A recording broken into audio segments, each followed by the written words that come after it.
Allez, mes chers collègues, je vous propose que nous commencions.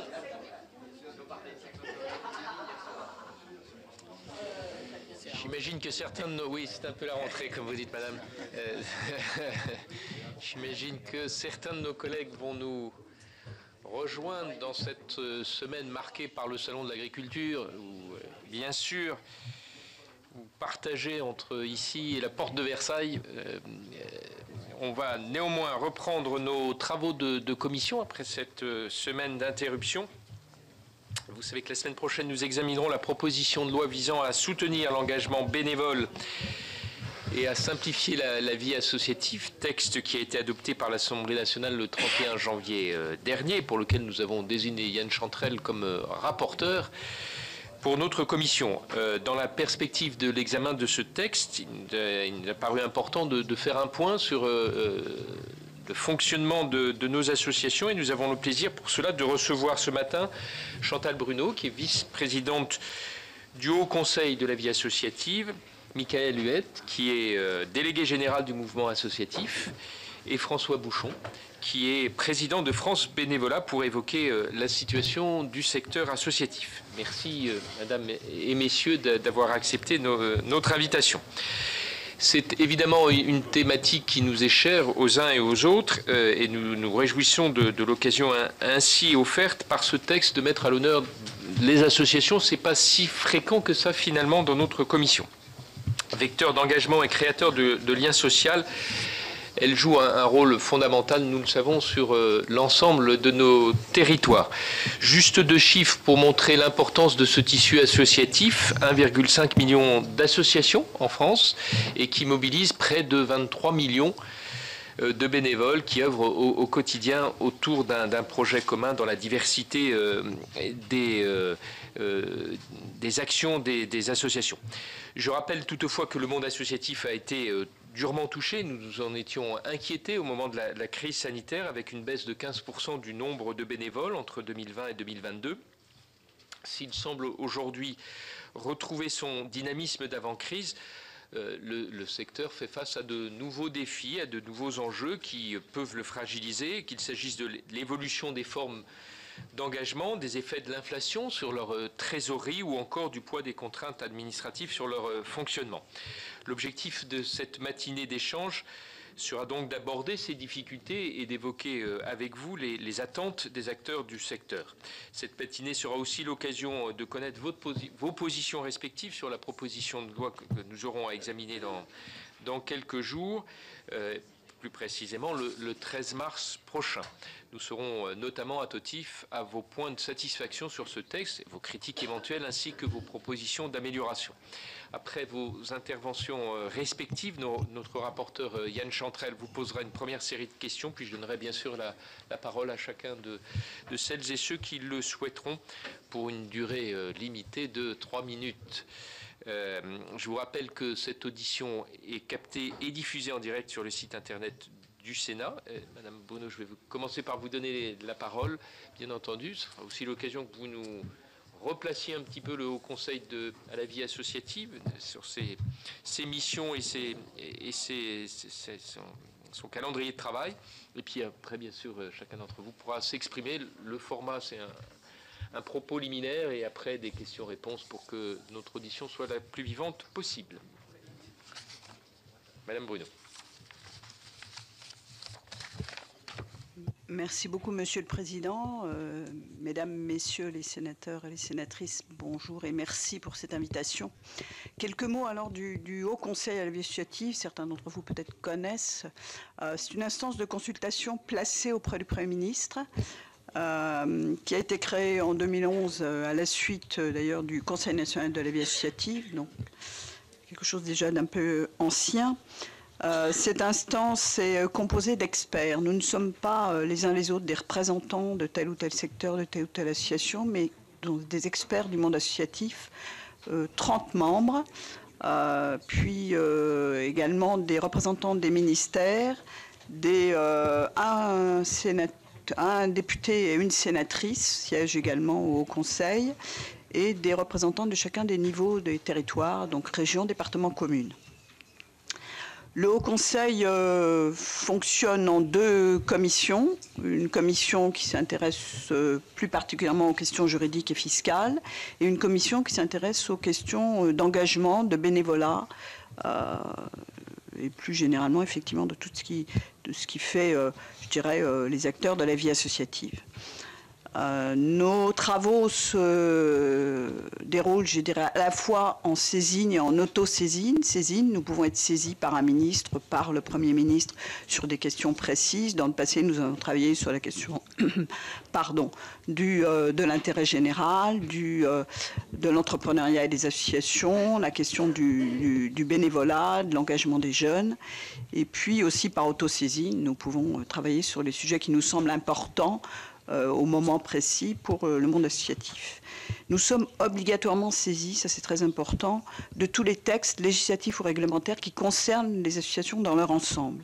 C'est-à-dire qu'une loi, des articles de loi, un décret qui concernerait l'ensemble du monde associatif, le Haut Conseil est nécessairement et obligatoirement saisi. C'est inscrit dans la loi puisque la création du Haut Conseil, d'abord par décret, a été introduite dans la loi de 2014, loi économie sociale et solidaire.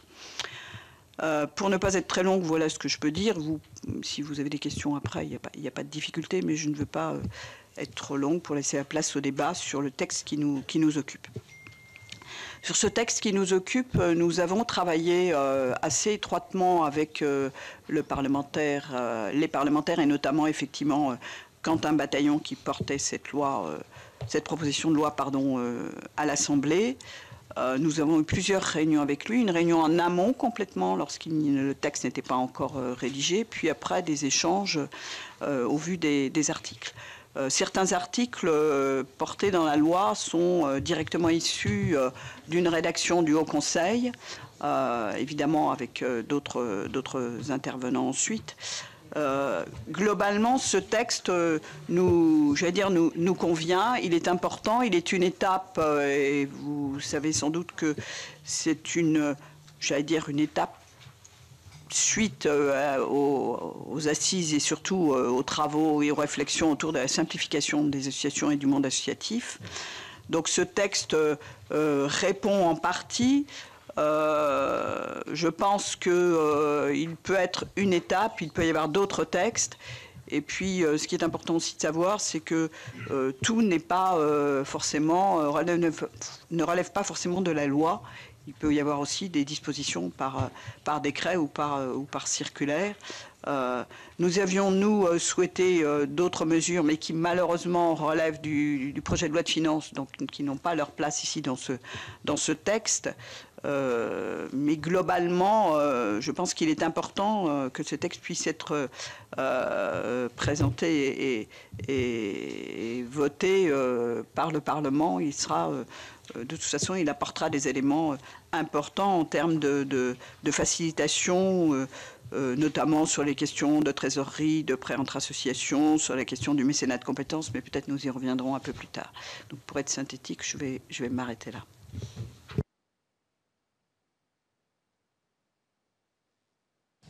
Bonjour à tous, merci pour votre accueil et au nom du mouvement associatif, je vous remercie de nous accorder l'opportunité de donner notre avis sur ce texte et puis sur l'ensemble, sur l'état des lieux de la vie associative. Peut-être quelques mots sur le mouvement associatif, peut-être des réseaux associatifs en tant que tels. On représente aujourd'hui à peu près la moitié des associations en France qui font partie d'un réseau ou d'une association nationale. Et puis on se considère et nous sommes aujourd'hui un porte-voix pour les associations, essayer de travailler sur un plaidoyer associatif.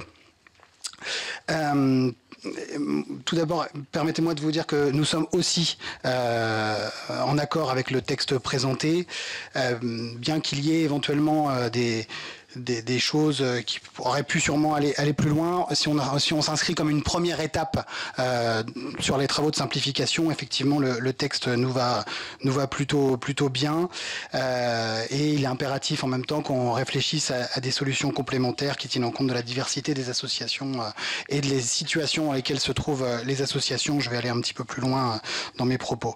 En ce qui concerne l'engagement citoyen, effectivement vous l'avez évoqué, Monsieur Lafont, Nous sommes conscients que les défis de modification des formes d'engagement nous poussent à collectivement s'adapter effectivement. Alors qu'on retrouve un retour à la normale après une période marquée par la pandémie, il est essentiel de reconnaître des changements structurels en cours. Donc on doit impérativement mieux renforcer l'engagement des actifs et répondre à un déclat de l'engagement senior qui représente une part significative de nos dirigeants associatifs aujourd'hui. Il est également crucial de souligner que des dispositifs d'engagement et notamment le congé bénévole sont aujourd'hui peu mobilisés. C'est pourquoi nous saluons l'initiative de la représentation d'un rapport sur cette question qui met en lumière les enjeux et propose des pistes de solutions.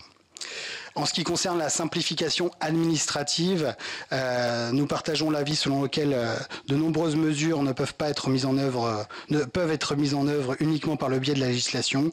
L'accompagnement des associations dans leur démarche administrative est essentiel.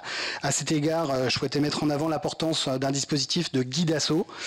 Guide asso qui est un outil remarquable qui facilite l'accompagnement des associations en leur fournissant des conseils pratiques et des accompagnements personnalisés. Donc guide asso représente une ressource précieuse dans notre quête commune de simplification et d'efficacité et nous pouvons saluer son utilité. Il reste à construire à Guidasso un modèle économique important pour nous. En ce qui concerne les mesures sur le financement des associations, il faut reconnaître l'importance de simplifier les conditions de prêt entre les assos. Cette mesure permettra non seulement d'encourager la solidarité financière entre les entités associatives, mais aussi de favoriser une meilleure gestion des ressources et des besoins de financement. L'autorisation de conventions, des conventions de trésorerie au sein d'un même groupe associatif représente une avancée significative qui permettra d'optimiser la gestion des flux et de renforcer la stabilité financière des associations au sein d'un même réseau.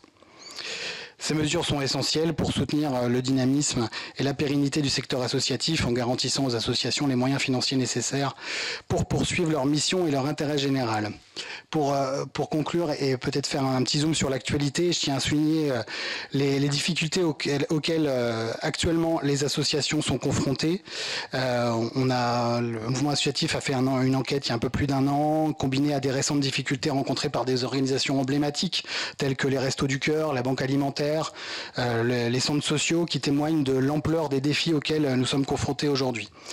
Il est impératif de reconnaître que tous les secteurs du secteur associatif sont concernés et éprouvent des difficultés croissantes. De plus, les coupes budgétaires annoncées la semaine passée, et notamment celles sur le BOP 163, Jeunesse et Vie Associative, sont extrêmement préoccupantes pour le secteur associatif. On est en train d'essayer de faire un travail d'impact sur ces mesures budgétaires pour le secteur associatif. Et notamment, il est crucial de souligner que pour le service civique, qui est une initiative, comme vous le savez, qui est extrêmement positive pour l'engagement citoyen, pour l'engagement des jeunes, le service civique reste d'être particulièrement impacté par ces mesures. Ce sont des dispositifs qui fonctionnent bien, il faut les soutenir et les développer. En tant que représentants du mouvement associatif, nous appelons à une action concrète concertée pour soutenir et renforcer le tissu associatif qui est un pilier essentiel de notre société. Nous devons travailler ensemble pour surmonter ces défis et garantir un avenir meilleur pour tous. Je vous remercie de votre attention et je me tiens à votre disponibilité pour répondre à vos questions. Merci, Monsieur Bouchon. Tout d'abord, je vous remercie de votre invitation.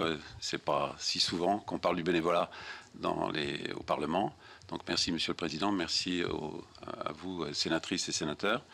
Donc France Bénévolat, 2-3 mots sur France Bénévolat. Nous avons été créés il y a une vingtaine d'années, enfin plus exactement une cinquantaine d'années, par les grands réseaux associatifs. On représente à peu près 250 implantations locales au travers du territoire français, avec à peu près 800 bénévoles. Donc nous sommes un acteur majeur de l'accompagnement à l'engagement bénévole. Nous ne sommes pas seuls, bien sûr. Il y a le collectif bénévolat que je représente également, avec d'autres acteurs qui ont émergé ces dernières années, et c'est très heureux.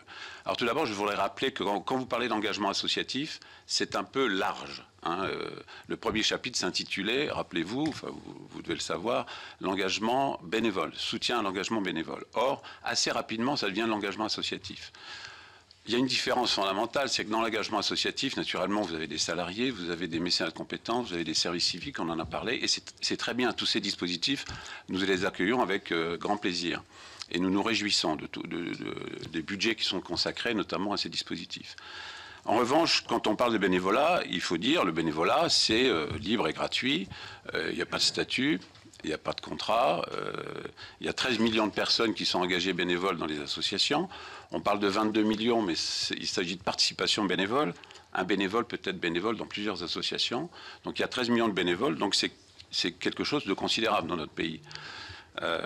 Voilà. Mais à côté de ça, il y a des dispositifs qui sont créés, comme le mécénat de compétences, qui justement, dans l'article 4, on en parle. Nous y avons participé, nous, France Bénévolat, à cet article 4. Il nous paraît tout à fait positif. L'article 3, pardon, sur le mécénat de compétences et l'article 4 sur le bénévolat. Mais l'article 3, justement, se situe dans le chapitre 1er de l'engagement associatif. Donc on a tendance à faire un petit mélange entre l'engagement associatif et l'engagement bénévole. Donc on y tient beaucoup, nous, au bénévolat, c'est normal. Donc quand on parle de bénévolat, parlons de bénévolat. Et il est tout à fait logique d'imaginer qu'en effet, tous ces chemins d'engagement mènent au bénévolat ou peuvent mener au bénévolat, que ce soit le mécénat de compétences ou le service civique ou d'autres dispositifs encore. S'agissant du bénévolat en France, oui, on est revenu à peu près à l'étiage d'avant la crise sanitaire. En revanche, il y a une recomposition du bénévolat associatif en ce sens que les jeunes, et c'est très encourageant, s'engagent davantage dans le bénévolat, y compris associatif, mais aussi informel. Il faut le noter, aussi informel. Et donc, ils sont arrivés de 2010 à 2023, ils sont arrivés de 16% à 25% de la classe d'âge. En revanche, et parallèlement, les seniors, et particulièrement les plus de 65 ans, se désengagent. Ils étaient 38 à 40% en 2010, ils sont plus que 25%.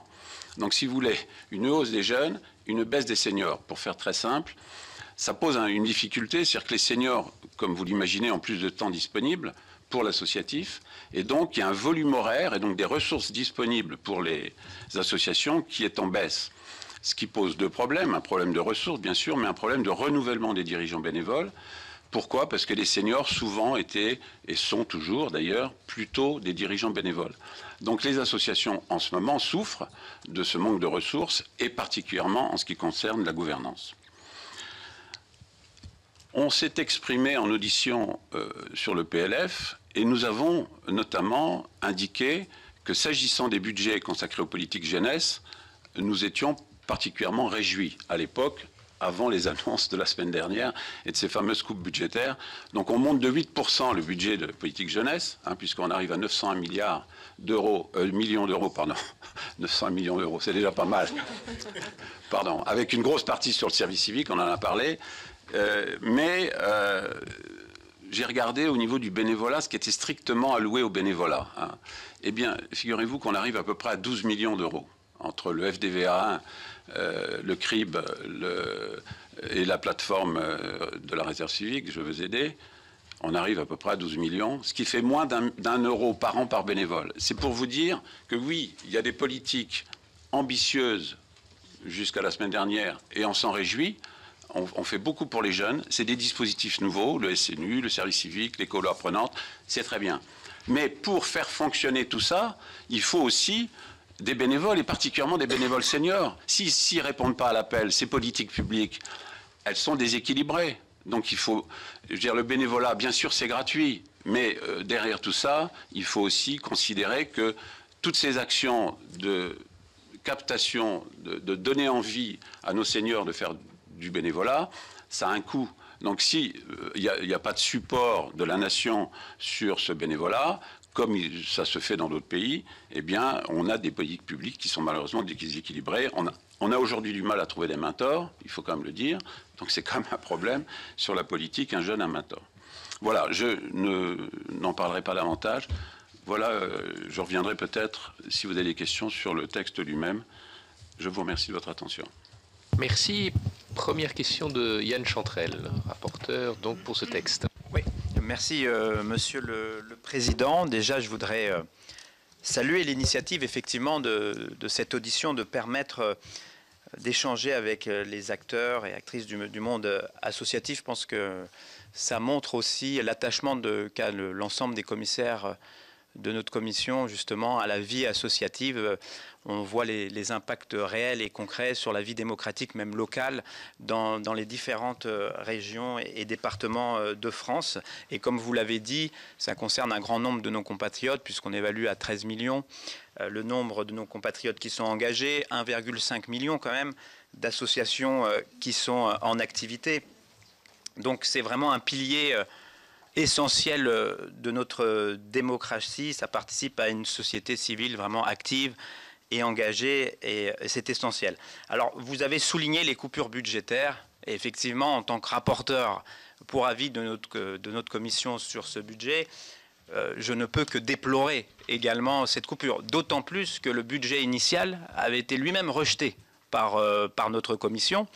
Donc, vous comprenez qu'effectivement, on considère, on dénonce également cette coupure qui est de 130 millions, donc concernant spécifiquement en tout cas la vie associative. Donc on n'a pas de précision pour le moment concernant les actions précises qui sont touchées. Et comme vous le dites, alors même que notre commission va étudier, puis nous aurons bientôt en séance un texte qui vise à soutenir justement l'engagement bénévole et faciliter la vie associative. Donc ce qui peut paraître un peu contradictoire. Somme toute, nous avons un texte, comme vous l'avez dit, qui avait été souhaité également par les associations et qui répondent en partie aussi à vos problématiques, donc qui sont essentielles, qu'il est essentiel effectivement de soutenir. Donc moi j'aurais plusieurs questions en lien spécifiquement avec ce texte. Donc tout d'abord, il y a le compte d'engagement citoyen qui justement valorise l'engagement des bénévoles associatifs sous forme d'heures de formation.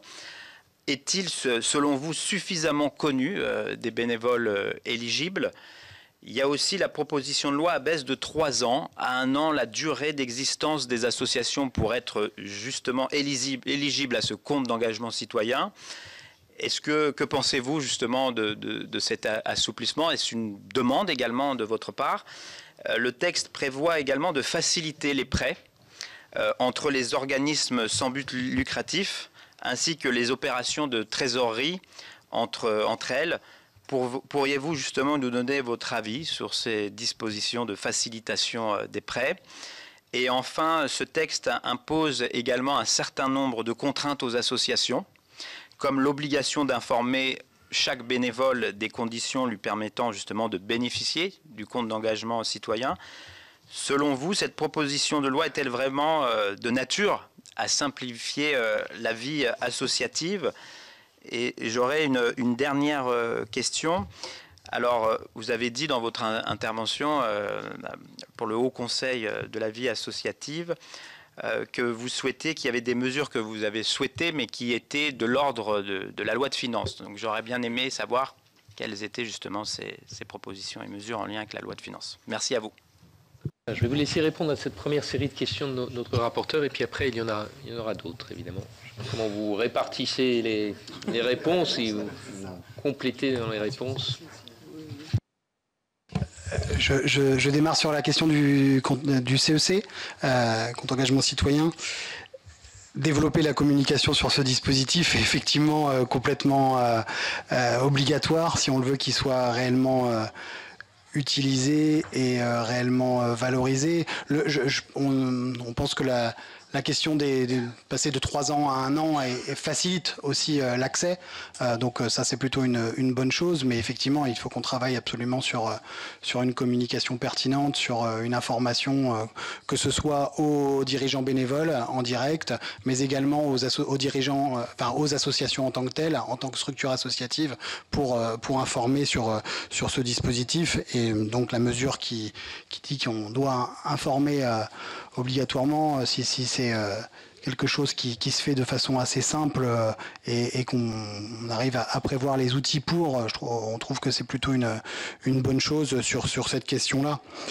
Mais effectivement, on a réellement besoin... Après, enfin, peut-être que dans une deuxième étape, on aurait besoin de travailler un peu différemment ce contrat ce compte pour essayer de lui donner une place un peu plus importante dans la vie quotidienne des gens. Le fait qu'il soit cumulé avec le CPF ne montre pas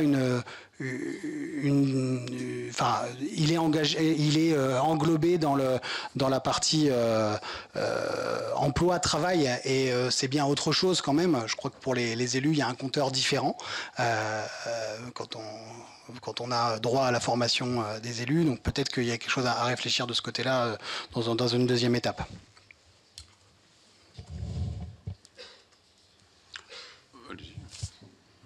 Oui, peut-être pour compléter sur le compte engagement citoyen et d'une manière générale, je pense qu'effectivement les dispositifs en direction des bénévoles doivent être mieux connus. On s'aperçoit que même de grandes associations ne connaissent pas tous ces dispositifs. Pourquoi, je n'en sais rien, mais en tout cas, il est clair que la connaissance, c'est quand même j'allais dire, le nœud un peu du problème.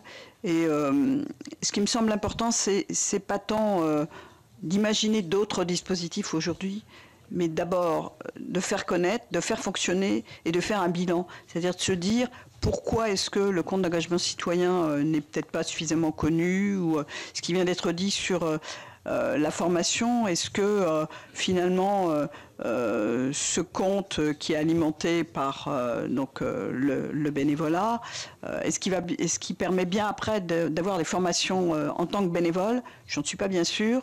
En tout cas, ça n'est pas d'une clarté évidente. Et je pense que c'est ça surtout qui est important, c'est de pouvoir faire un bilan pour se dire qu'est-ce qui existe, qu'est-ce qui est connu, qu'est-ce qui n'est pas connu, pourquoi est-ce qu'il y a quels sont les obstacles, de manière effectivement à déjà améliorer ce qui existe, plutôt que d'imaginer encore d'autres choses. Nous avions eu l'occasion à un autre moment de tenir ce propos en tant que Haut Conseil. Je pense que c'est très important, puisque plus on va avoir de dispositifs, moins ça va être lisible. Oui, je suis d'accord avec tout ce qui vient d'être dit. J'ajouterais peut-être sur les obligations faites aux associations. Ça revient encore sur les associations. Alors n'oublions pas que le texte prévoit quand même de simplifier la vie associative. Donc voilà, ça répond à votre question, mais en fait c'est une autre question. On rajoute et bon, effectivement les dispositifs actuels sont mal connus. Il y a un défaut d'information. Je crois qu'ils sont sous-dotés de ce fait-là. Enfin, j'en suis sûr. Et donc ça fonctionne pas bien, ils ne sont pas opérationnels. Il faut dire les choses. Et honnêtement, je ne suis pas certain que le texte actuel va améliorer fondamentalement les choses. Bon, il y a, de toute façon, dans l'article 7, il y a un rapport qui est demandé. Donc on verra bien ce qu'il en sera. Mais bon, voilà. Cela étant, on n'en dit pas plus. On est quand même favorable au texte d'une façon générale. Mais il y a beaucoup de choses à faire encore sur ce sujet-là. Peut-être sur les prêts entre associations et trésorerie, puisque le HCVA a beaucoup porté ce sujet il y a déjà quelques années. Un texte sur le prêt entre associations avait été voté et introduit dans une loi de 2021, mais qui, nous l'avions fait remarquer en son temps, n'était pas, j'allais dire, n'avait pas de portée, puisque en fait, il s'agissait de permettre aux associations de faire des prêts à taux zéro. On ne voit pas en quoi c'était interdit aujourd'hui, puisque c'est le prêt à taux zéro. Aujourd'hui, ce qui est inscrit dans la loi permet effectivement d'aller plus loin, et c'est très important parce qu'on encourage, je pense que les pouvoirs publics, à juste raison, en tout cas dans une partie du monde associatif, encourage, je dirais, la mutualisation de moyens, le partage, puisque nous savons bien que c'est compliqué. Donc il faut donner les moyens aussi. On ne peut pas en même temps permettre et dire, encourager les associations à se regrouper pour telle ou telle activité ou pour d'autres, des dispositions, des dispositifs ou des outils, et en même temps ne pas permettre que cela soit utilisé. C'est le sujet aussi, et c'est pour répondre juste sur ce premier point, sur la question qui pourrait être introduite au projet de loi de finances, sur la fiscalité des groupes TVA. Je n'entrerai pas dans le détail parce que c'est assez complexe, mais c'est exactement dans le même esprit, c'est-à-dire que on encourage les associations à se regrouper pour partager, je sais pas quoi, des des outils comptables, des heures d'experts comptables, que sais-je.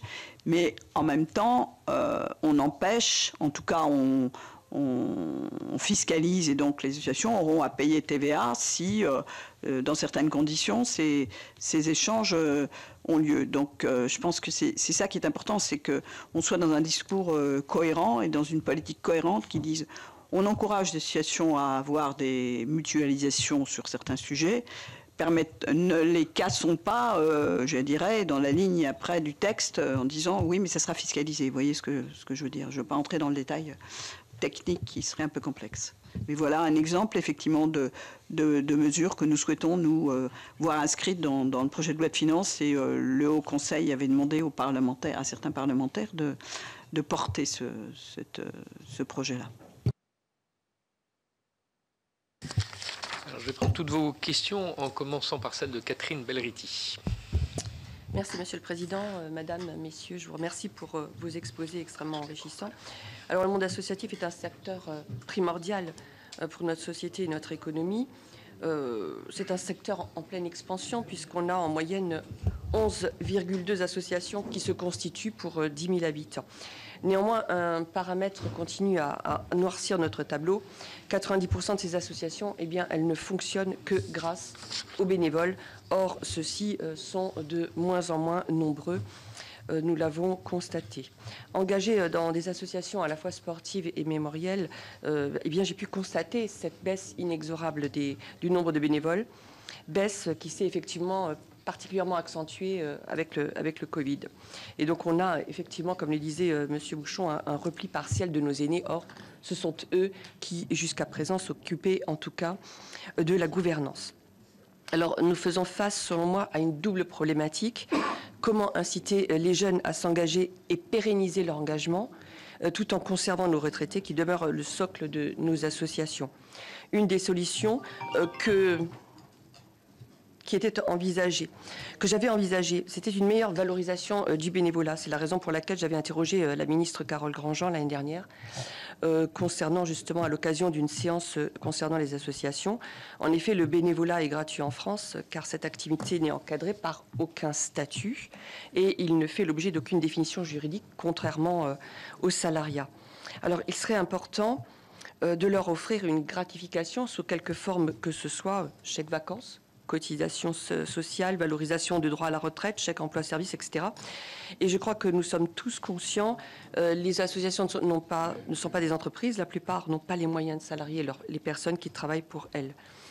De plus, lors de ma question à la ministre, Mme Grandjean a rappelé que l'attribution d'aides destinées à compenser des suggestions ou l'octroi de différents biens ou matériels de valeur symbolique en lien avec l'activité exercée demeure limitée et qu'aucune autre forme de gratification ne saurait être mise en place. À défaut, l'activité relèverait non plus du bénévolat mais du salariat. Alors que 45 000 volontaires qui ont été sélectionnés par le comité d'organisation des Jeux devront assumer eux-mêmes leurs frais de transport, d'hébergement, il est désormais urgent de légiférer pour mieux valoriser l'engagement associatif. Alors selon vous, un véritable cadre encadrant le bénévolat est-il possible? Quelles sont les autres pistes que nous pourrions explorer en tant que législateurs pour améliorer le statut de nos bénévoles et favoriser ainsi le développement et la pérennité de nos associations? Merci. Annick Billon. Merci, Monsieur le Président. Merci, Madame, Messieurs, pour les propos liminaires et les réponses que vous avez déjà pu apporter à notre collègue. Effectivement, le bénévolat est quelque chose de très important pour nous qui sommes les représentants des collectivités. On l'en constate en permanence puisque c'est aussi l'attractivité de nos collectivités qui dépend de la bonne santé et de la quantité d'associations et de bénévoles engagés dans nos mairies, dans nos communes. Donc il faut trouver un juste équilibre entre bénévolat et reconnaissance, et évidemment il ne s'agit pas de rémunération, sinon ce n'est plus du bénévolat. Donc les associations qui sont concernées, elles sont d'origine diverse et peut-être qu'elles appellent des réponses diverses, puisqu'il y a des associations à la fois culturelles, sportives, cultuelles et caritatives. Donc ma première question, ça serait peut-être, est-ce que vous imaginez que la réponse aux problématiques de l'engagement du bénévolat, elle doit être différenciée par rapport à ces différents types d'associations, puisqu'elles ne poursuivent pas forcément le même but et parce qu'elles n'ont pas besoin des mêmes structures. Je pense par exemple aux associations caritatives dont il a été vraiment question dans l'actualité récente avec la montée de la précarité. Ma deuxième question, porterait sur le passeport bénévole. Il a été créé en 2007. Je voudrais savoir si vous avez des chiffres par rapport à combien de personnes en bénéficient, et est-ce qu'il y aurait d'autres structures peut-être plus efficaces pour recenser, identifier, peut-être flécher, voir comment les chiffres du bénévolat évoluent. Concernant le manque de bénévoles, vous avez dit, monsieur, qu'il diminuait. À la fois, c'était essentiellement à cause du vieillissement des bénévoles, puisque les 35 ans s'engagent, les moins de 35 ans s'engagent assez en nombre par rapport à ce qu'ils étaient auparavant. Donc, comment prendre le relais de ce vieillissement des bénévoles, puisqu'on le constate dans les enquêtes, ils dirigent en général, les personnes les plus âgées bénévoles dirigent les associations, donc elles ont des compétences. Il va falloir réussir à transmettre. Donc qui va prendre le relais et comment le tuilage peut se faire, si je peux employer ce mot. Une question sur Guidasso. Donc c'est un réseau d'accompagnement, vous l'avez dit, fruit de collaboration entre l'État et le mouvement associatif. Au départ, il y avait 3 régions pionnières. Combien de régions sont concernées désormais et avec quelle perspective d'élargissement à terme. Sur le compte engagement citoyen, notre collègue a posé la question. Cette PPL vise à diminuer la durée d'engagement requise pour acquérir des droits. Qu'en pensez-vous, Madame, Messieurs? Je voudrais aussi revenir sur le salariat dans le milieu associatif. On a vu que le nombre de salariés dans les associations augmente, ce qui fait que de nombreuses associations se trouvent en difficulté financière. Comment faire pour que le bénévolat, et notamment l'expertise des directeurs et des présidents d'associations, puisse se transmettre sans systématiquement aller vers le salariat? Je voudrais, pour terminer, conclure sur le contrôle des subventions. Je vous l'ai dit au début de mon intervention, il y a différents types d'associations avec des objectifs très différents. Il y a beaucoup de manières de subventionner les associations. Souvent, ce sont les collectivités qui sont en première ligne et qui participent aussi à leur fonctionnement. Alors, ce qu'on a pu constater au cours d'auditions et au cours de lectures diverses, c'est qu'il y avait aussi dans ces associations parfois de l'entrisme islamiste. Et donc, comment imaginez-vous qu'on puisse contrôler les subventions qui sont données pour éviter aussi des dérives, et comment finalement les contrôler, donner les moyens aux collectivités de contrôler, puisque bien souvent les collectivités n'ont pas les outils nécessaires pour finalement différencier la bonne association qui a des vertus et qui va apporter de la cohésion, quelque chose à la collectivité, et l'association qui dérive effectivement vers des pratiques qui ne devraient pas l'être dans les associations. Je vous remercie, Madame, Messieurs. Président Kader. Merci, Président. Madame, Messieurs, tout d'abord, une question sur le véhicule législatif qui nous est proposé. J'ai souvenir de la grande loi économie sociale et solidaire de 2014. J'ai souvenir de la loi parfois controversée, la loi travail 2016, qui a permis la création du contrat d'engagement citoyen. J'ai souvenir en particulier de la loi égalité-citoyenneté, qui a permis de reconnaître toute la place du monde associatif dans notre pays. Depuis, je ne vais pas dire le désert, mais en tout cas une forme de recul par rapport à l'importance de ce secteur dans notre vie publique. Pensez-vous qu'il y aurait mieux fallu avoir un projet de loi porté clairement par le gouvernement et qui aurait permis notamment une étude d'impact et un avis du Conseil d'État, plus qu'une proposition de loi? Le parlementaire que je suis aujourd'hui est très heureux de pouvoir travailler avec Yann Chantrel comme rapporteur sur une proposition de loi, mais est-ce suffisant par rapport aux enjeux sociétaux que représente la vie associative, premièrement? Deuxièmement, est-ce que vous avez une vision assez précise de l'impact de la fin ou la quasi-disparition des emplois aidés? depuis donc 2017. Est-ce que le monde associatif s'est relevé de ce que moi j'appelle un mauvais coup en direction du monde associatif? Troisième question, à plusieurs reprises vous avez évoqué, j'en suis très heureux, l'importance du service civique, qui encore une fois n'est pas un emploi, mais bien une mission qui n'est pas là pour remplacer ou substituer des emplois existants ou en créer d'autres. Est-ce que, comme l'a dit le rapporteur Chantrel, nous ne savons pas s'il y aura un impact sur les 129 millions ou 130 millions sur le service civique? J'ai bien noté quand même que le service civique n'avait pas eu son budget augmenté en 2024. Par contre, que le service national universel, lui, avait augmenté de 14 ou 15% de mémoire dans ce budget. Donc, est-ce que vous comptez éventuellement pousser pour qu'il n'y ait pas des menaces concernant le budget du service civique qui, aujourd'hui, stagne à 150 000 jeunes par an, et ce, depuis 2017, alors qu'il pourrait y avoir une vraie volonté politique de développement. Donc, votre sentiment sur cette forme de stagnation et, de manière un peu perverse, je le reconnais, mais votre avis sur le service national universel?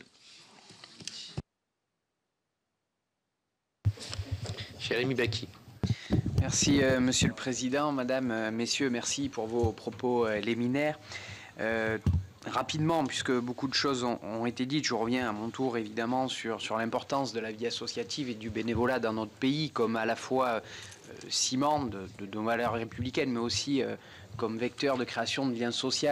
Je viens d'une ville, Marseille, où sans la vie associative et sans le bénévolat, on aurait des fractures beaucoup plus grandes que ce que nous pouvons malheureusement le connaître. Et donc, il est important, bien évidemment, que nous puissions soutenir et la vie associative et le bénévolat pour les multiples raisons que j'évoquais et que mes collègues évoquaient précédemment.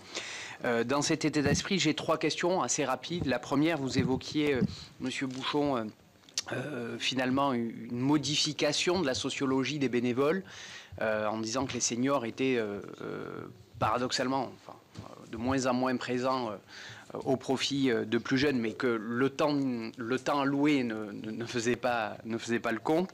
Est-ce que vous avez des inquiétudes dans une année post-réforme des retraites de voir cette situation s'aggraver? Est-ce que vous avez déjà vu des impacts? Est-ce que c'est quelque chose que vous craignez à court, à moyen et à long terme? C'était ma première question. En lien avec celle-ci, que pensez-vous de la proposition du Comité national pour renforcer l'éthique et la vie démocratique dans le sport, consistant à évaluer l'attractivité du bénévolat? Et je fais référence notamment à une des préconisations de dire que peut-être il faudrait permettre aux bénévoles de valider un certain nombre de trimestres liés justement à leur activité de trimestre de retraite, liés à leur activité de bénévole. Et enfin, dernière question concernant le mécénat de compétences. Est-ce que vous avez une vision d'ensemble sur les secteurs qui pourraient être le plus attractifs, entre guillemets, pour la pratique du mécénat de compétences et à l'inverse, le corollaire, est-ce qu'il y aurait pour le coup des difficultés pour des secteurs ou des pans entiers de la vie associative et du bénévolat de pouvoir bénéficier du mécénat de compétences qui peut être pour le coup une réelle plus-value pour un certain nombre d'associations de notre territoire? Je vous remercie. Mathilde Olivier. Merci Monsieur le Président, merci pour vos interventions. De mon côté, trois questions principales. On a pas mal parlé de l'évolution du monde associatif. Revenir sur les types d'associations et si vous pouvez nous donner quelques clés sur l'évolution aussi du type d'association, de là où s'engagent en fait les bénévoles aujourd'hui. On a évoqué les évolutions à la fois sur l'engagement des seniors. Est-ce que vous pouvez nous donner aussi là les raisons que vous analysez sur cette baisse de l'engagement des seniors alors qu'on voit un engagement de plus en plus important des jeunes.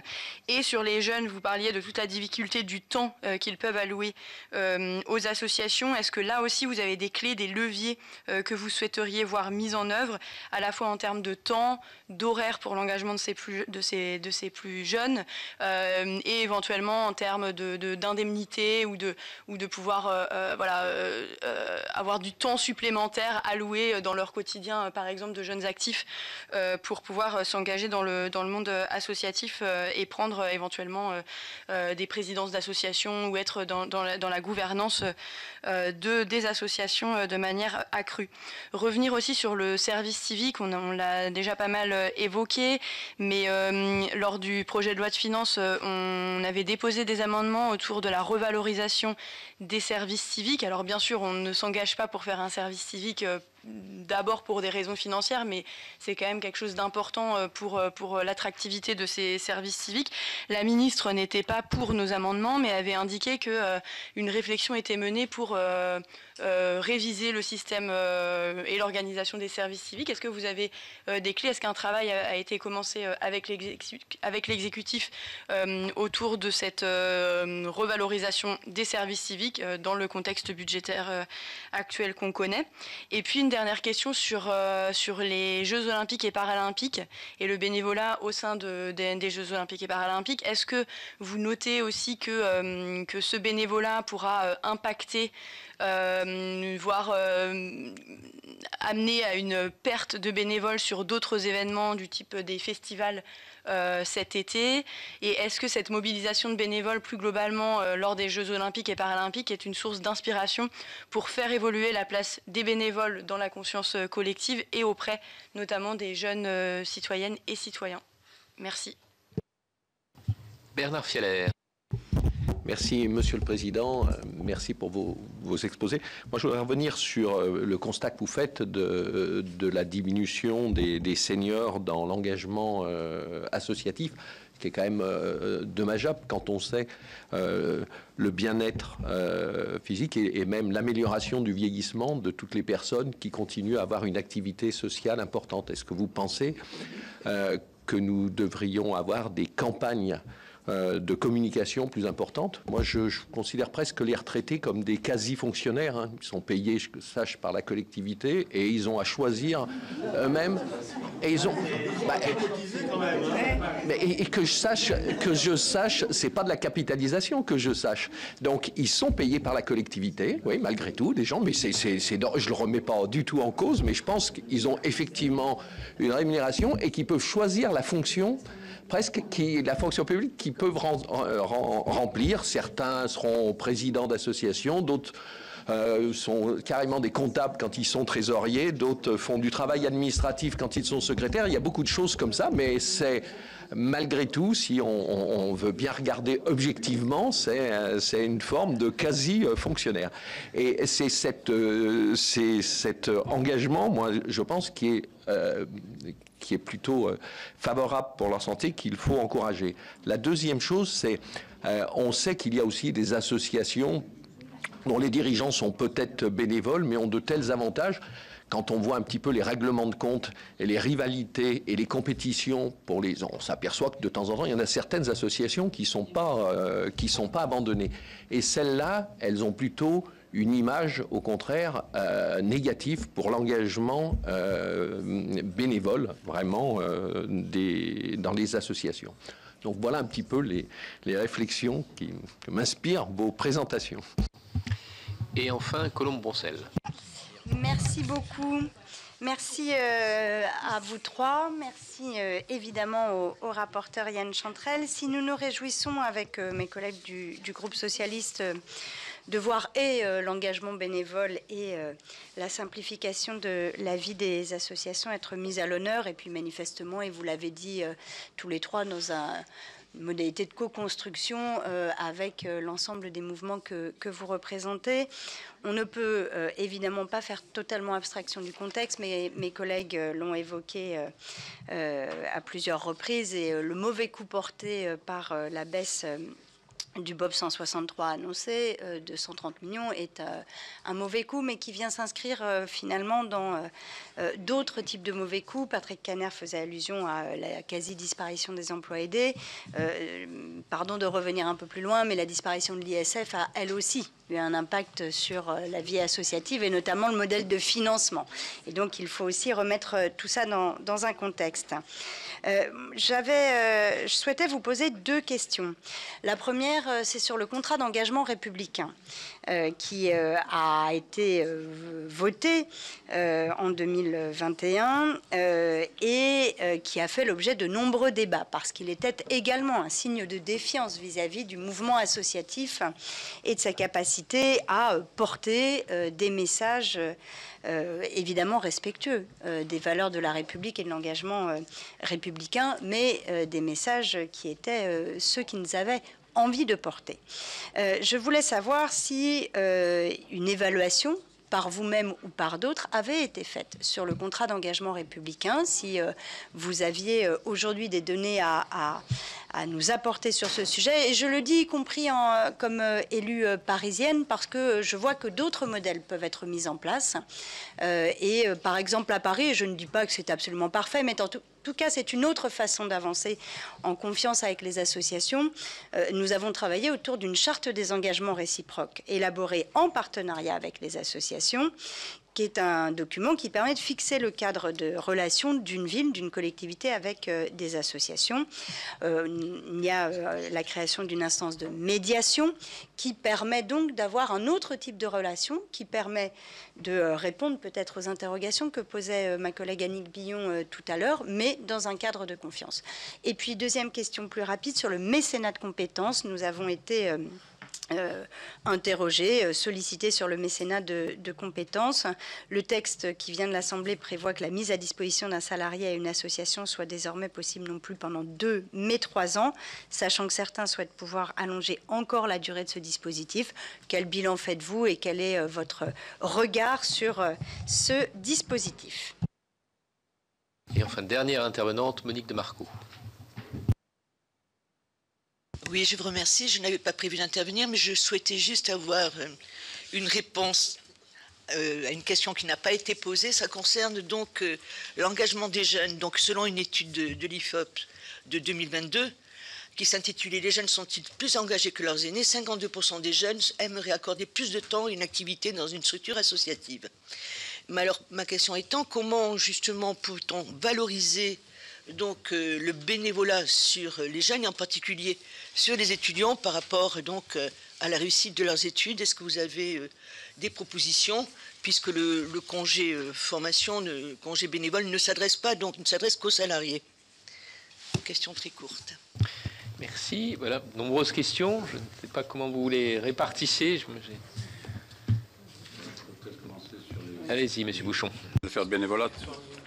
Déjà pour indiquer que le bénévolat est libre et gratuit, donc il n'est pas question d'imaginer même une indemnisation, sauf à considérer le bénévole comme volontaire. Et là, il y a un cadre contractuel qui existe en France depuis plusieurs années, qui s'appelle le volontariat. Il y a le volontariat associatif, il y a plusieurs formes d'ailleurs de volontariat, et ça existe déjà. On peut aussi songer, pourquoi pas, puisqu'on parlait beaucoup du vieillissement démographique, au service civique senior. Et France Bénévolat est favorable à un dispositif de cet ordre.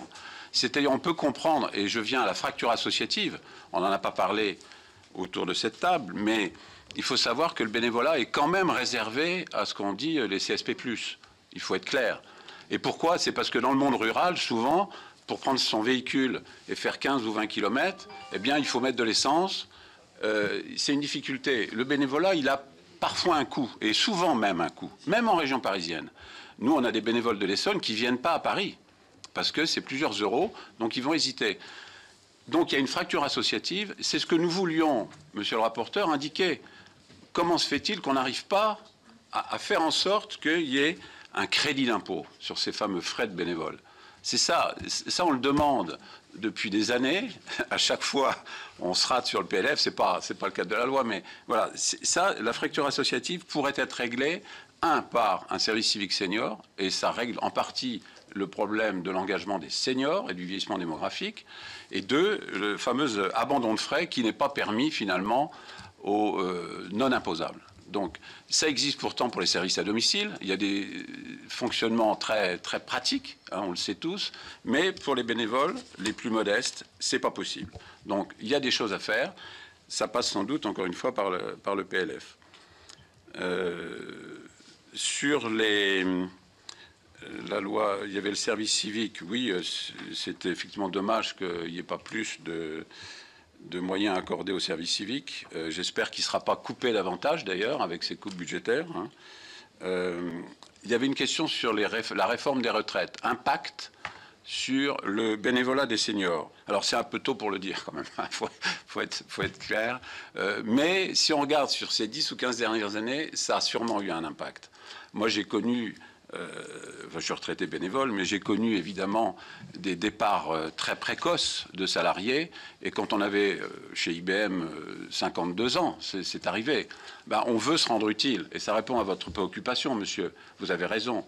Quand on est retraité précoce, bien sûr qu'on veut rendre à la société, et c'est tout à fait logique. Donc il y avait sans doute plus de candidats de ce fait.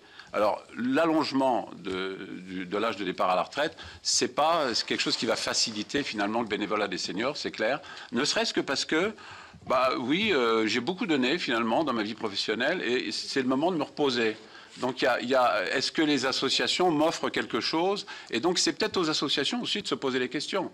Est-ce qu'il ne faudrait pas finalement rendre les missions plus attractives, répondre aux attentes? Vous me dites, j'ai été comptable toute ma vie, donc c'est normal que je sois trésorier. Ben, peut-être que j'ai envie de faire autre chose. Donc, essayons d'ouvrir les espaces aux jeunes. Certains disent, mais comment est-ce qu'on favorise l'engagement des jeunes? Ben, les jeunes, déjà, souvent, ils n'ont pas trop de temps. Que ce soit les actifs ou les étudiants, ils n'ont pas beaucoup de temps. Donc, il faut s'adapter. Le week-end, faire des missions du soir, etc. C'est aussi aux associations de se remettre en cause. Et on le sait bien, et on y travaille. Pareil pour le renouvellement des dirigeants bénévoles. Des questions interviennent sur le renouvellement des dirigeants bénévoles. On travaille avec notre commission interassociative, avec les associations, pour faire en sorte de mettre au point des gouvernances collégiales. Il n'y a pas besoin toujours d'avoir un président ou une présidente. Ça peut se partager, on peut répartir les rôles. Donc on travaille beaucoup là-dessus. Mais sans doute, ça ne suffit pas. Pourquoi? Parce que dans notre société, en particulier pour les plus jeunes, on hésite à prendre des responsabilités. Hein, il y a des enquêtes qui le montrent. Souvent, on ne veut pas être cadre supérieur ou chef d'équipe. Je crois que les pourcentages, c'est moins de 20% des cadres qui veulent prendre des responsabilités. Donc c'est vrai aussi dans nos associations. Donc il faut rendre les responsabilités associatives plus attrayantes, voilà, et moins lourdes à porter. Donc en 2021, il y a eu quelques adaptations hein, sur la responsabilité pénale des présidents, mais c'est encore des sujets qu'il faut développer. Faire en sorte que le bénévolat, je réponds aussi à des questions, c'est un espace de liberté. On y va, on donne de son temps, c'est quand même ça le principe. On donne de son temps, donc c'est un don. C'est un don de soi, il faut bien le comprendre comme ça, donc c'est un espace de liberté, il faut que ça le reste. Donc surtout pas, ne parlez pas de statut, de cadre contractuel, de choses comme ça, vous allez écarter les bénévoles candidats. Si vous venez avec quelque chose de contraignant, vous allez faire fuir des bénévoles potentiels. Donc restons, et c'est un principe presque philosophique de notre pays, restons dans l'esprit de liberté du bénévolat. Ça, j'y tiens beaucoup. Nous y tenons. Toutes les structures d'accompagnement du bénévolat vous diront la même chose. Même à l'étranger, vous prenez le CEV en Europe ou le IAV, qui est l'Institut mondial, dans leur prise de position, c'est toujours le bénévolat est libre et gratuit. Donc restons-en là. Bien sûr, les frais, etc., il faut trouver des aménagements, mais restons sur ces principes de grâce. Voilà, pour le moment, en ce qui concerne mes réponses. Et que vous êtes bien accueillis ici, puisque la garde républicaine s'est mobilisée. On vous laisse... Voilà, vous voyez. Peut-être refaire un petit point sur service civique et jeunes. Parce qu'effectivement, nous, au mouvement associatif, on pense effectivement que le service civique est un véritable outil de dynamisation de la vie associative et il est relativement bien utilisé par les associations aujourd'hui pour dynamiser leurs projets associatifs dans les territoires. Et effectivement, si une coupe budgétaire devait avoir lieu et était fléchée notamment sur le service civique, ce serait ce serait dramatique pour les associations aujourd'hui qui justement utilisent ce dispositif et s'engagent dans ce dispositif. C'est quand même du travail pour une association, une petite association en milieu rural par exemple, d'accueillir un volontaire en service civique. Ça veut dire qu'il faut mettre en place un écosystème d'accompagnement autour de lui, il faut l'accompagner, il faut le former, etc. Donc c'est un investissement. Et si demain... voilà, on se lance dans un processus de recrutement d'un volontaire et puis qu'on vient dire à cette association qu'on ne peut pas recruter son volontaire parce qu'il y a eu des coupes budgétaires, c'est un investissement pour rien. Donc il faut qu'on arrive à mobiliser, et on va se mobiliser dans le cadre de la plateforme interassociative du service civique qui regroupe les grandes associations qui travaillent sur cette thématique pour justement porter effectivement un plaidoyer de non-baisse et même de développement. Enfin, ce qu'il faudrait pour avoir un véritable élan et des conséquences sur l'engagement des jeunes, notamment des conséquences à long terme sur la prise de responsabilité des jeunes dans la vie associative, il nous faut un service civique qui soit de qualité, qui permettre aux jeunes de découvrir la vie associative, de prendre une place dans la gouvernance, voilà, en tant que participant à cette gouvernance. Et donc, on a vraiment besoin que ce service civique soit un élan pour la société aujourd'hui. Il y avait une petite question sur le SNU, donc je vais y aller. Si SNU, alors service civique. Justement, en fait, le service civique, c'est la mission concrète du service national universel. C'est le passage à l'acte. Voilà, je ne dis pas qu'il faut obligatoirement un service national universel. Je dis que s'il y a un service national universel, il faut un service civique fort. Et que ce service civique soit effectivement le moment d'engagement concret dans une association ou dans une collectivité territoriale. Voilà, c'est plutôt comme ça qu'au mouvement associatif, on voit le SNU et surtout son imbrication avec le service national universel. Sur la question de l'engagement des jeunes, effectivement, les associations ont à réfléchir à une place, comment on intègre un peu mieux les jeunes aujourd'hui, avec l'évolution de l'engagement des jeunes aujourd'hui, qui agissent réellement très concrètement qui ont envie de voir changer les choses très rapidement. Donc ça, c'est un fait important et il faut que les associations prennent en compte ça. Par contre, je pense qu'on peut prendre également, on peut tenter de mieux valoriser l'engagement des jeunes dans leur parcours bénévole. Alors il y a eu des tentatives effectivement, mais on n'est jamais arrivé, enfin c'est un sujet assez complexe, c'est un sujet, on n'arrive pas, voilà, on a parlé d'open badge, on a parlé de passeport bénévole, on a parlé de choses comme ça, il va falloir qu'on trouve le bon outil qui nous permette réellement de valoriser les compétences qui sont développées par ces jeunes, et ces moins jeunes d'ailleurs, dans nos associations aujourd'hui, et c'est effectivement l'élan qu'on doit arriver à lancer sur cette partie-là assez rapidement. Donc mieux reconnaître l'engagement des jeunes et peut-être mieux le reconnaître. Alors il y a eu une avancée effectivement avec la loi égalité-citoyenneté, de place des jeunes de place de l'engagement associatif dans le parcours étudiant, mais peut-être qu'on pourrait franchir une étape supplémentaire. Voilà, c'était le petit zoom jeune. Oui, alors peut-être un peu en vrac, excusez-moi. Déjà, confirmer ce que dit M. Bouchon, surtout pas de statut du bénévole. Enfin, je pense que le Haut Conseil a toujours eu cette position. C'est antinomique, quoi. Statut et bénévole, il y a quelque chose qui va pas au regard de la liberté qu'elle, M. Bouchon a fait écho. Sur la question du service civique, je veux juste vous signaler qu'il y a une étude qui vient d'être publiée par l'Institut national de la jeunesse et de l'éducation populaire qui fait état justement du bien fondé du statut du service civique et de l'accompagnement pour les jeunes vers un emploi, de l'insertion. C'est une étude très intéressante qui porte sur plusieurs années, qui vient d'être publiée. Sur la valorisation et l'engagement des jeunes, bien entendu, la loi de 2017 a quand même déjà apporté un certain nombre de réponses avec la prise en compte de l'engagement des étudiants pour leur parcours universitaire.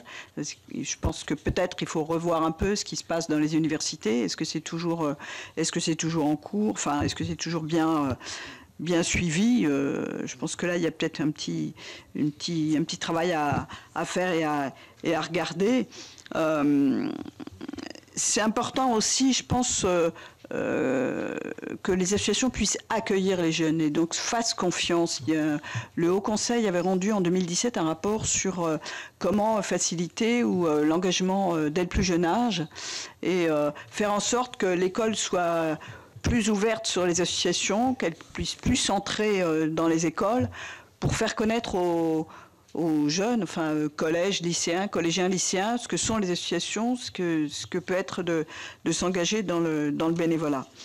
Sur cette question d'ailleurs du bénévolat pour les Jeux Olympiques, on peut aussi se dire que cet engagement d'un nombre élevé de personnes, dans lequel, j'imagine, il y aura un certain nombre de jeunes, c'est pas forcément quelque chose qui va empêcher le bénévolat par ailleurs, mais peut-être quelque chose qui permettra de donner le goût de l'engagement, puisque les Jeux Olympiques, c'est quand même une période réduite. Peut-être est-ce que des personnes qui vont s'engager quelques heures dans le cadre des Jeux Olympiques auront après envie, c'est ça aussi, c'est donner envie aux personnes, jeunes ou moins jeunes, de s'engager. Alors après, effectivement, il y a peut-être quelques dispositifs à mettre en place, mais je pense que c'est un travail de tout un chacun. Sur la question du contrat d'engagement républicain, Madame la sénatrice, vous avez évoqué la charte des engagements réciproques. Et effectivement, lorsque le Haut Conseil avait été saisi sur le projet de loi et sur le décret d'application, le Haut Conseil avait dit pourquoi ne pas utiliser cette charte qui existe au niveau national, qui a été votée en 2001, puis signée en 2001, pardon, puis re-signée en 2014 avec une extension aux collectivités territoriales. Je pense que ça, c'était une réponse, et j'ai vu effectivement que la ville de Paris avait développé cela. C'est tout à fait dans le sens de ce que le Haut Conseil avait posé lors du débat sur la loi de 2021. Comment encourager, y compris les actifs, c'est aussi se dire quels moyens on donne aux associations pour accompagner ces nouveaux bénévoles, puisque nous savons bien, tout le monde le reconnaît, il y a de nouvelles formes d'engagement qui sont sans doute moins pérennes, de même qu'on n'entre pas dans une entreprise dès son premier emploi pour en sortir quand on va prendre sa retraite. De même, je pense que ce n'est plus aujourd'hui le cas, ou de façon très, très marginale, de personnes qui vont entrer dans une association à un moment donné et y rester toute leur vie. Donc ça veut dire qu'on a des engagements qui sont sans doute plus ponctuels, différents, les bénévoles ont envie de connaître d'autres choses. Là aussi, peut-être les associations ont-elles besoin d'être accompagnées sur ces nouvelles formes d'engagement qui demandent peut-être plus d'accompagnement, de connaissances des associations par ces nouveaux bénévoles. Je pense que c'est quand même quelque chose d'important. La question de la validation des trimestres pour les retraités avait déjà été évoquée il y a de nombreuses années. C'est un sujet extrêmement complexe, extrêmement coûteux. Je me souviens d'avoir travaillé avec d'autres sur ce sujet et cette possibilité, puisque j'étais fonctionnaire, mais je suis retraitée, donc je ne sais plus comment, là.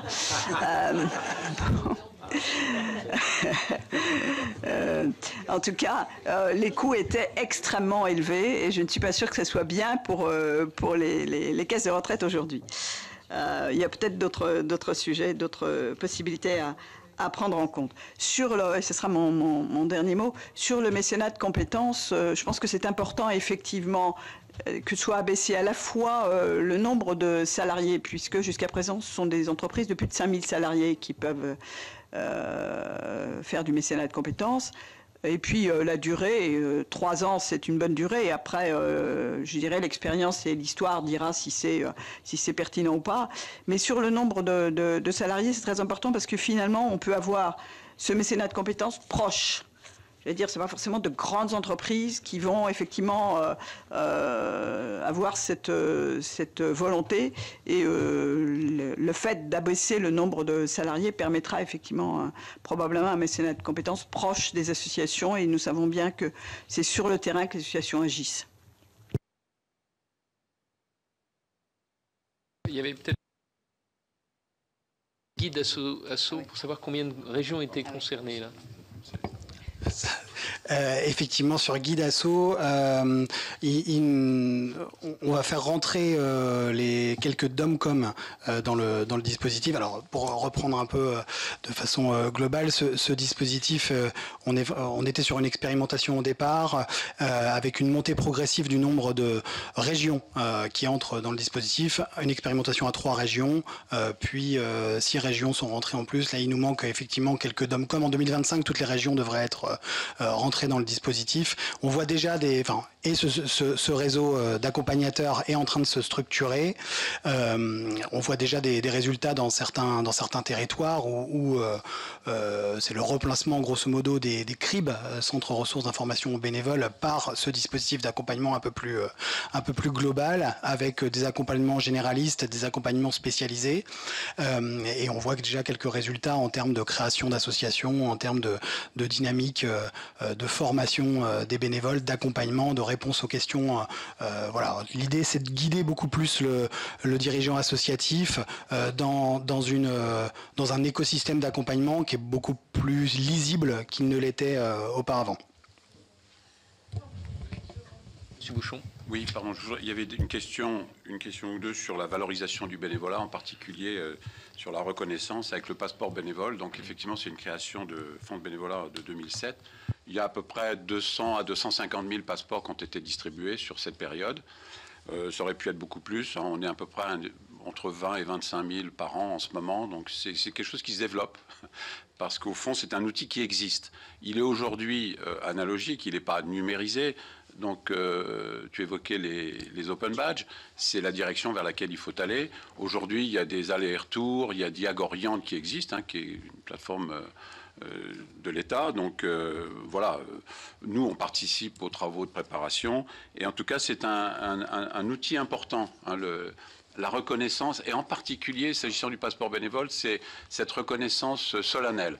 Quand on fait une remise de passeport, particulièrement aux jeunes parfois en difficulté, c'est vraiment un levier de reconnaissance, d'insertion, c'est important. Donc gardons-le, mais on est évidemment ouvert à la numérisation des compétences, enfin, la traçabilité des compétences, ça me paraît tout à fait important. Je voudrais également ajouter une petite chose sur les Jeux olympiques et paralympiques. C'est une vraie opportunité, en effet, de promouvoir le bénévolat. C'est absolument fantastique. Mais vous avez remarqué qu'on ne parle pas de bénévoles, on parle de volontaires. Donc je reviens sur mon propos liminaire. Essayons de faire en sorte d'utiliser les bons vocables. Un sénateur n'est pas un député. Enfin, donc voilà, je vous apprends rien. Donc un bénévole n'est pas un volontaire et réciproquement. Et alors tout cela, nous, on le regarde, on l'observe. Ça nous amuse très moyennement en fait. Mais il y a un risque juridique aussi, puisque les volontaires sont indemnisés. Donc pourquoi avoir pris ce risque juridique? Tout ça parce qu'en fait, on est dans l'international, le sport, donc on appelle ça des volunteers, pourquoi pas volontaires. Bon, mais profitons de cet événement exceptionnel pour mettre en avant le bénévolat. On ne l'a pas fait. Bon, donc, encore une fois, je vous dis ma déception, mais en tout cas, prenons l'événement comme il est et faisons en sorte de prolonger cette envie de bénévolat, et je suis sûr qu'on y arrivera, en particulier dans le programme Héritage, par rapport aux bénévoles. Vous voyez, moi j'ai même ma langue fourche, aux bénévoles qui pourraient, particulièrement en situation de handicap, qu'on pourrait accompagner par la suite dans le bénévolat, et on y est tout à fait prêt, nous, structure d'accompagnement du bénévolat. Voilà. Pour le message de compétences, encore une fois, dispositif tout à fait intéressant. C'est pas du bénévolat, ce sont des salariés détachés, on l'a dit plusieurs fois. Donc, très bien. Je n'ai pas aujourd'hui connaissance j'ai pas de suivi très précis. D'abord, quel est le budget? J'ai vu en séance publique à l'Assemblée nationale qu'il y avait des échanges entre certains groupes parlementaires. C'était pas très clair. Donc aujourd'hui, je trouve qu'on aurait besoin d'avoir un état des lieux plus précis et en particulier sur la conversion au bénévolat. S'agissant de France Bénévolat, c'est ce qui nous intéresse beaucoup. Aujourd'hui, ce n'est pas tout à fait clair. En tout cas, nous nous réjouissons de ce dispositif qui aide beaucoup les associations. Et on sait chez nous, par exemple, il y a pas mal de personnes qui poursuivent par du bénévolat. Donc c'est très bien et il faut poursuivre dans ce sens. Voilà. Pour finir, je trouve que les bénévoles, pour qu'il y ait plus de bénévolat, il faut aussi songer à aménager le temps de travail. Bon, pour les retraités, c'est clair, on a du temps disponible, donc en principe, il n'y a pas de sujet. Mais pour les actifs salariés, il y avait, il n'y a pas très longtemps, une proposition de loi qui, malheureusement, a été rejetée sur la fameuse semaine des 4 jours pour les bénévoles. Bon, mais c'est ce genre d'aménagement du temps de travail qu'il faut trouver. Faisons en sorte que les salariés, en particulier en deuxième partie de carrière, se mettent au bénévolat parce qu'ils seront seniors retraités bénévoles. Hein, si vous avez commencé dans l'entreprise, et les salariés, ils le demandent, ils sont en quête de sens. Donc faisons en sorte qu'on aménage davantage le temps de travail. Et ça peut passer, pourquoi pas, par la loi. L'article 4 y concourt, hein, avec je fais dans ma déclaration de performance extra-financière, je dois reporter ce que je fais en termes de promotion du bénévolat en tant qu'entreprise, mais qu'est-ce que je fais au-delà aussi en termes d'aménagement du temps de travail. Et ça, c'est des accords d'entreprise qui peuvent intervenir, et nous les demandons, ces accords d'entreprise. Faisons en sorte que les partenaires sociaux et les employeurs se mettent autour de la table pour dégager du temps, libérer du temps aux actifs salariés pour qu'ils se mettent au bénévolat. Et je vous garantis qu'on arrivera, quand ils seront seniors, ils réfléchiront non seulement à leur utilité sociale, mais ça leur fera du bien à eux-mêmes. Voilà. Oui, je voulais vous revenir sur les questions d'emploi associatif. Le secteur associatif est un gros secteur employeur.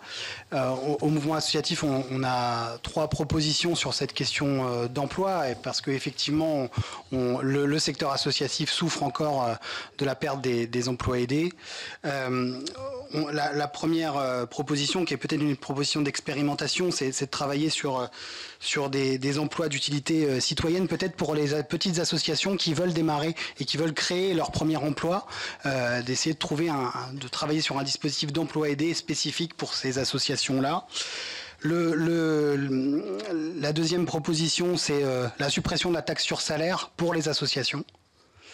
Voilà, je pense que c'est quelque chose qui pourrait être intéressant pour tout le monde. Et la troisième proposition, qui est une proposition un peu plus technique, mais ça fait quelques années, voire quelques dizaines d'années, que le montant de l'unité FONGEP n'a pas été revalorisé.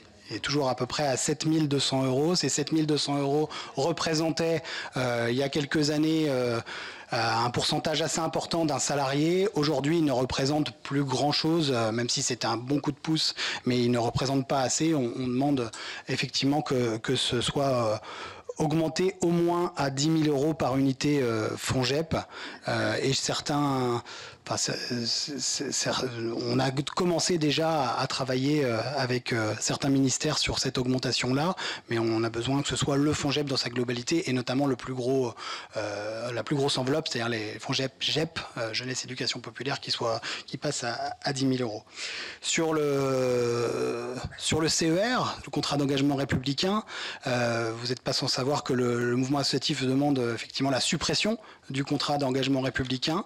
On estime qu'aujourd'hui, ce dispositif, ce contrat est plutôt mal utilisé par les collectivités territoriales, et donc on a besoin effectivement de remettre...